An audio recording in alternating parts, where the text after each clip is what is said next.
महाराष्ट्र के नागपुर जिले की पारशिवनी तहसील स्थित कन्हान पिपरी नगर परिषद में स्टेडियम और प्राथमिक विद्यालय के लिए आरक्षित भूमि को कथित रूप से निजी व्यक्तियों के पक्ष में दिए जाने के प्रस्ताव का विरोध तेज हो गया है। रिपब्लिकन भीम शक्ति के पदाधिकारियों और कार्यकर्ताओं ने मुख्याधिकारी को ज्ञापन सौंपकर विवादित प्रस्ताव तत्काल निरस्त करने की मांग की है। संगठन का आरोप है कि डीपी प्लान में स्टेडियम और प्राथमिक विद्यालय के लिए आरक्षित भूमि को निजी हित में देने का निर्णय जनहित के खिलाफ है। प्रदर्शनकारियों ने कहा कि इससे क्षेत्र के युवाओं, विद्यार्थियों और आम नागरिकों के अधिकार प्रभावित होंगे।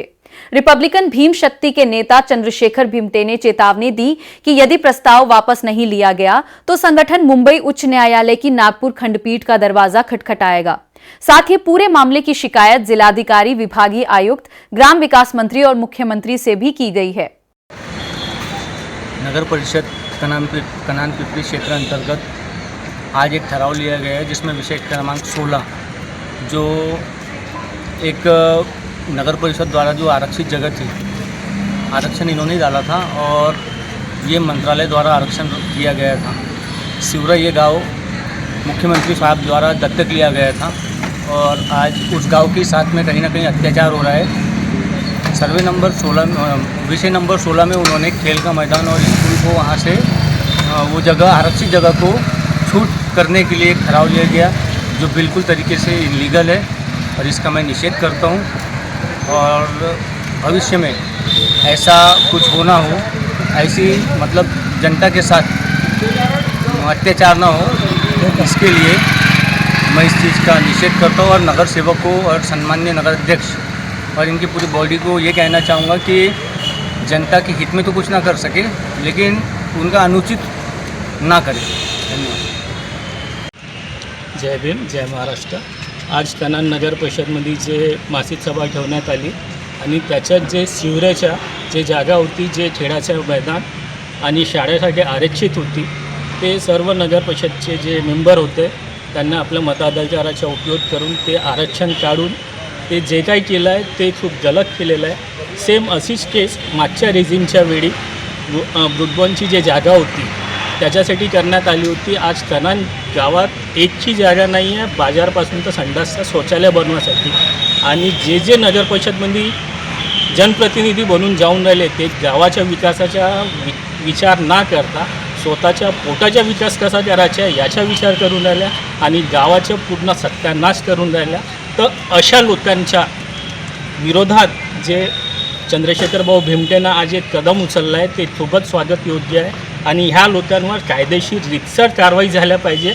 आणि ज्या पद्धतीनं मागच्या वेळी भारतीय जनता पार्टीनं सर्वपक्षीय आंदोलनाच्या नावावर ब्रुडबॉनच्या जाग्याचा डावाडोल केला आणि गावाच्या लोकांचे जे स्वप्न होते त्यांच्या माटिया मेट केला, असा यावेळी नाही झाला पाहिजे। आणि कमीत कमी शिवरामध्ये तर ते जागा वाचली पाहिजे, जेथे एक सरकारी शाळा बनन आणि एक स्टेडियम बनन तर कनानच्या, पिपरीच्या आणि आजूबाजूच्या लोकांच्या, पोरांच्या आणि समोरच्या भविष्याच्या कामी पडन। याच्यासाठी हे जागा वाचवणे खूप महत्त्वाचे आहे आणि याच्यासाठी चंद्रशेखर भाऊ भिमटेच्या खूप खूप धन्यवाद। आणि असे जे चुनून आलेले आहे यावेळी यांच्यापासून पूर्ण गावकरींना सावधान राहिलं पाहिजे आणि यांच्यावर जबाबदारी दिल्या पाहिजे की तुम्ही का करून राहिला, यांचा घेराव केला पाहिजे की एक सामान्य विचार करता की गावाचा विकास कसा होईल ते सोडून फक्त हे आपल्या पोटाच्या विकासासाठी करून राहिले, म्हणजे गावाचा का सत्यानाश किती आणि कितपर्यंत घेऊन जाईल। धन्यवाद। जय भीम, जय महाराष्ट्र, जय संविधान। आज निवेदन कशाबद्दल देण्यात आलं? नगर परिषदमध्ये आज मासिक मीटिंग होती। त्या मासिक मीटिंगमध्ये त्यांनी 16व्या नंबरच्या मुद्द्यावर जे शिवरा कनान नगर परिषदच्या अंतर्गत येणारं शिवरा गाव आहे तेथे शासनाने काही राखीव जागा ठेवलेल्या होत्या।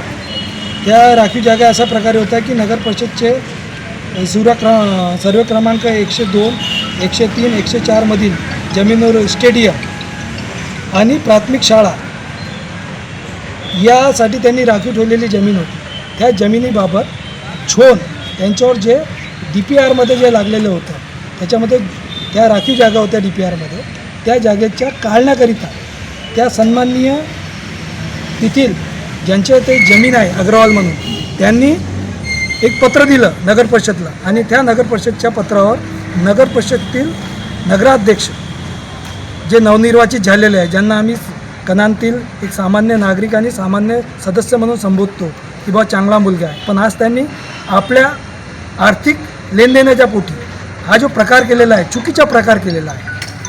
त्यांनी रितसरपणे त्यांना मंजुरी दिलेली आहे की ते झोन जे स्टेडियमचे आहे, जे प्राथमिक शाळेचे आहे, ते गावाच्या विकासाच्या दृष्टिकोनातून गावामध्ये एकही भौगोलिक परिस्थितीला जागा नाही आहे, ग्राउंड नाही आहे, काही नाही आहे. एक ग्राउंड ब्रुकबांड कंपनीचं होतं, तेही अशा प्रकारे मागील नगराध्यक्षाच्या टोळीनी, जे भूमाफिया टोळीनी मिळून त्याला लंपास केलं. त्याचीही त्यांनी विल्हेवाट लावली. तेव्हाही शासनाचे काही पदाधिकारी किंवा गावातील नागरिकांनी केलं. पण रितसर असं होते की या सर्व बाबी एक सुज्ञ नागरिक म्हणून मी उचलल्या आजच्या तारखेला.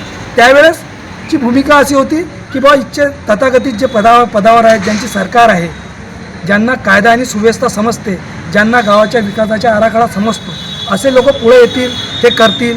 येथील सन्माननीय आमदार जे मागच्या रेजिमला होते, आता ते राज्यमंत्री झाले, त्यांची संघटना करेल. इथे जे पदस्थ होते तेव्हा त्यांची सरकार होती, BJPचे लोक होते, त्यांची सरकार नगर परिषद ते महाराष्ट्र शासन आणि दिल्ली सरकारमध्ये त्यांचे सर्व काही आहे. तर ते विकासाच्या दृष्टिकोनातून मोठा फंडिंग आणून इथे काहीतरी वाटचाल करतील.